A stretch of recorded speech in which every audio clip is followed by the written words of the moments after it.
All right, welcome back to the deep dive. We're jumping right into it again this week, eh? Yeah, ready to dive in. Always ready for a deep dive into some good theology. That's right. So, our listeners tuning in because they want a good grasp of some important stuff. And well, this week we're going right to Kevin DeYoung's Daily Doctrine. Good stuff. A lot in there to unpack for sure. Yeah. It's kind of interesting, right?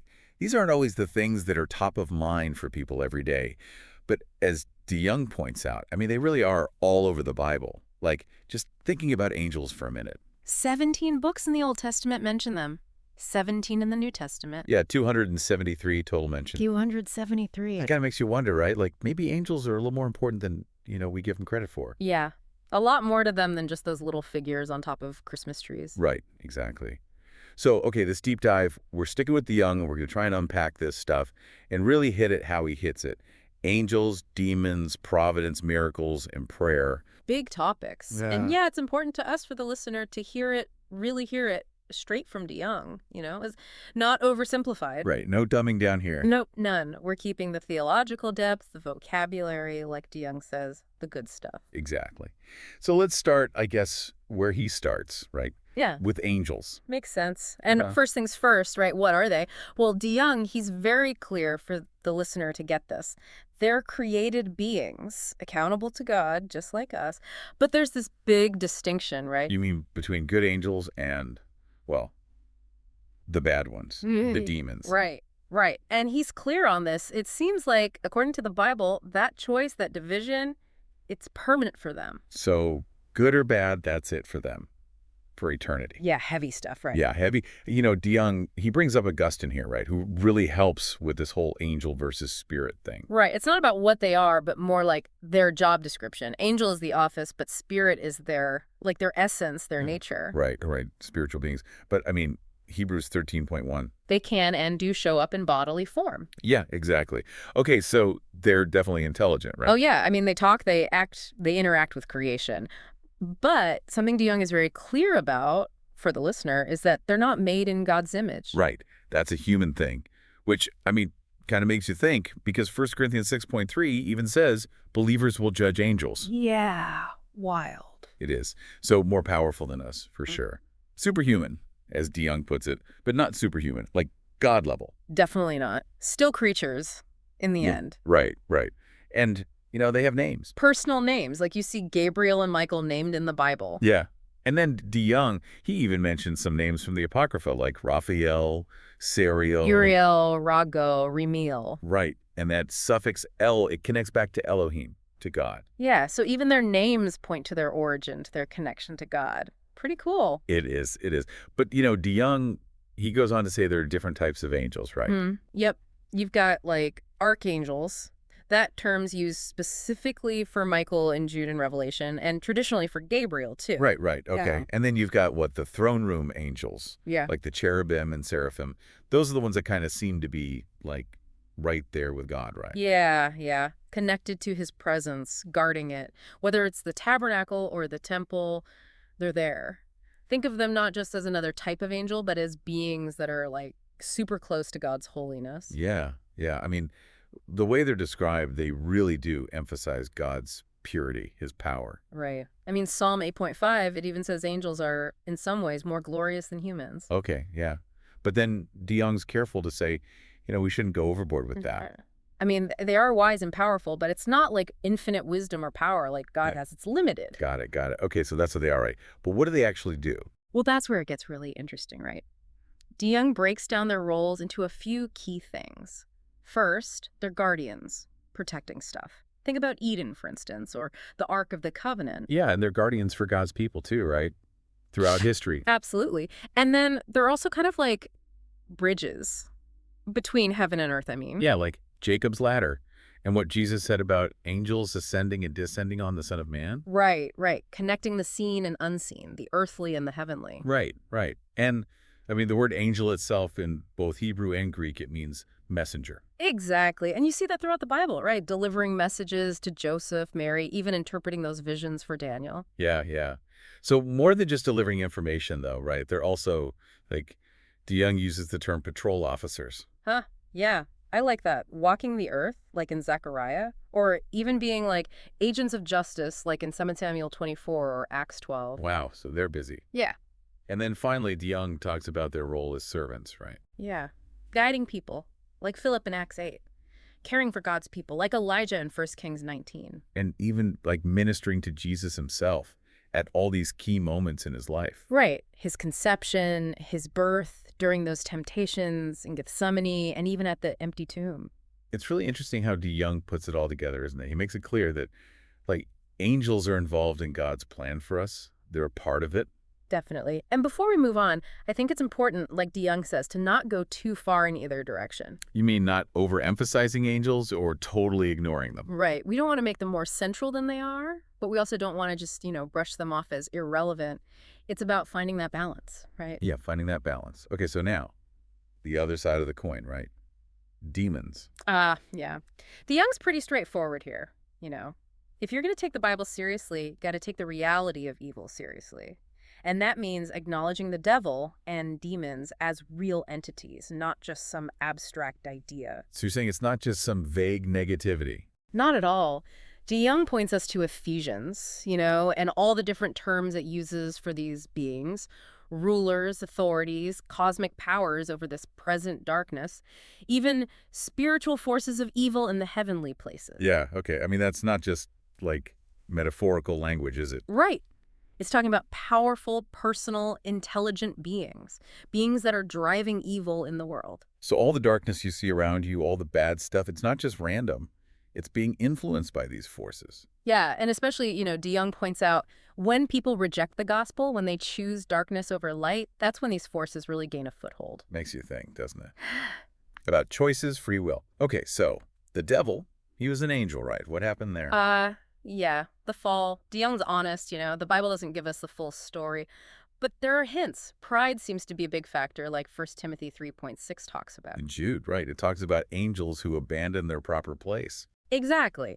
And then there's Ezekiel 28, that passage about the king of Tyre that some scholars see as a kind of allegory for the devil's fall. Okay, yeah. So originally, maybe he was like one of those anointed guardian cherubims. But pride got the best of him. It seems so. And now, how does he go after God's people? DeYoung says it's mainly through two ways: deception and accusation. Deception and accusation. Yeah, like Revelation 12 calls him the deceiver of the whole world and the accuser of our brothers. Yeah, think about that story in Zechariah 3 with Satan accusing Joshua the high priest. Right, accusing him right there before God. Exactly. And DeYoung's careful to say, we don't know everything about how demons work, about their hierarchies, any of that. Yeah, like remember that demon in Mark 5 who just calls himself Legion? Right, a whole multitude. So we should be careful about, trying to come up with elaborate demonologies or trying to name every little territorial spirit. DeYoung says to stick to what the Bible actually reveals. Okay, so there's some mystery there, which is maybe good, keeps us focused on the bigger picture. But that said, DeYoung is clear. Spiritual warfare is real. Yeah, and he emphasizes this really important point. The call in Ephesians 6 isn't primarily to go around casting out demons. It's to stand firm. Stand firm. Yeah, because Jesus, through the cross, he's already won the victory over hell. So our job is to resist, to stand strong in that victory. Really important distinction, right? It's not about us having to fight and win every battle. It's about standing in the victory that's already been won. Exactly. Okay, so we ready to shift gears a little? Let's talk about providence. Okay, yeah, that's a big one. Huge, absolutely central to everything in the Bible. DeYoung even calls it the soundtrack of Scripture. Wow. That's a really good way to put it. Yeah. I like that. Okay, so what is providence exactly? Well, DeYoung, he explains it has three main parts: preservation, concurrence, and government. Okay, break those down for us, would you? Of course. So preservation is God's ongoing work of upholding creation, keeping everything in existence. Concurrence is how he works with his creatures, and through their actions, to bring about his will, not just independently of them, but through them. And government is God's active control and direction over everything, big and small, toward his purposes. So he's involved in everything. I mean, that's a lot. It is. DeYoung quotes Berkhof's definition here, which sums it up nicely. God's constant exercise of his power, preserving, working within, and directing everything in creation. And this idea of providence, it's everywhere in the Bible, even when you don't see God's name mentioned directly. You mean like in the book of Esther? Exactly. Think about it. That whole story, from the beauty contest to the king's insomnia, it all ultimately served God's purposes. And it's not just that God fixes things after they go wrong, you know? He actually ordains even the hard stuff for our good. Like Joseph said in Genesis 50.2, no, what you intended for evil, God intended for good. Yeah, yeah. That's powerful stuff. Okay, so we've got to address the, elephant in the room here, right? Yeah.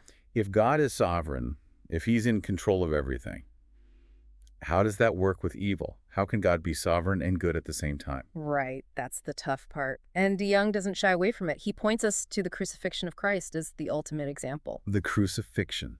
How so? Think about it, the most horrific act in human history, the killing of the Son of God. And yet, the book of Acts is very clear it was part of God's preordained plan. Wow. So God's sovereignty doesn't make him the author of sin. No, but it does mean that nothing happens outside of his ultimate purpose. And he's not just directing the big events, you know? DeYoung emphasizes this. God's guiding everything, down to the smallest details of our lives. So even evil, even death, Oh, he's got a purpose for those things. even those. He uses them for his greater purposes. Okay, so if sovereignty is God's power, then providence is. It's the good news that that power is for us. Like, DeYoung brings up the Heidelberg Catechism here, which says God's fatherly hand is in everything that happens to us. It's a huge comfort, isn't it? It is. It should change how we view everything. The tough times, the good times, everything.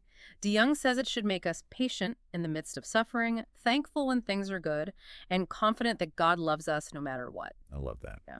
All right, let's talk miracles. All right, miracles. So DeYoung, right off the bat, he makes a distinction between God's regular work through providence and those extraordinary interventions, those miracles. So miracles, they don't follow the natural laws that God himself set up. Right. They break those rules. They go beyond them. And he gives some good examples of what's not a miracle, you know? Like a baby being born, that's natural. Or someone's cancer going into remission after treatment, that's through the means God's already put in place.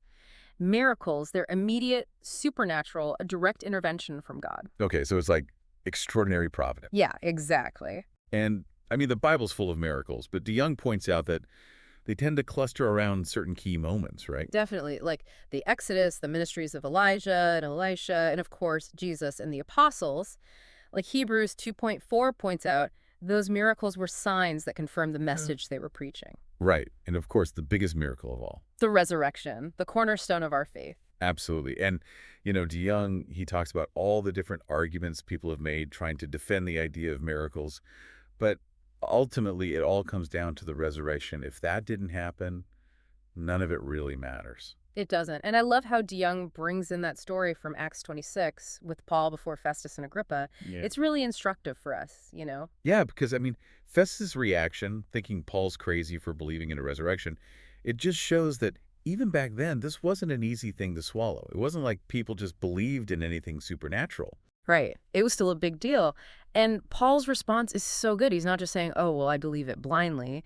He's saying his belief is rational, that it's based on evidence, things that actually happen, not just some made-up story. And Agrippa, even he gets it, Yeah. He realizes that believing in miracles, that's at the heart of Christianity. It is. And DeYoung calls this unembarrassed supernaturalism. You can't be a Christian without believing in the supernatural. Creation, the incarnation, the resurrection, these are all miracles. Yeah, no getting around it. Okay, last one, prayer. Prayer. Okay. So DeYoung links this to providence, right? He's saying, even though God doesn't need our prayers, he's still made them a way for us to depend on him, a way for him to get the glory. Okay, yeah. And he brings in Calvin here, right? Yeah. With those 4 rules for right prayer. Yeah. Reverence, sincerity, and penitence, abandoning self-reliance and asking for forgiveness, and then praying with this expectation that God will answer. Okay, so what's he saying there with that last one? Calvin's really big on this, believing that God is for us, that he wants to be good to us. He even uses Mark 11.24 and James 1.56, those verses about asking in faith. Right. And he even warns pretty strongly against praying with a lack of trust. Yeah. He says it can actually provoke God if we don't believe he's willing to listen and answer. Wow. Okay, so pray with boldness, but Right, also humility. uh, Exactly. Calvin contrasts true prayer with what he calls, and this is funny, mealy-mouthed prayers. mealy-mouthed. Okay, yeah, I get that.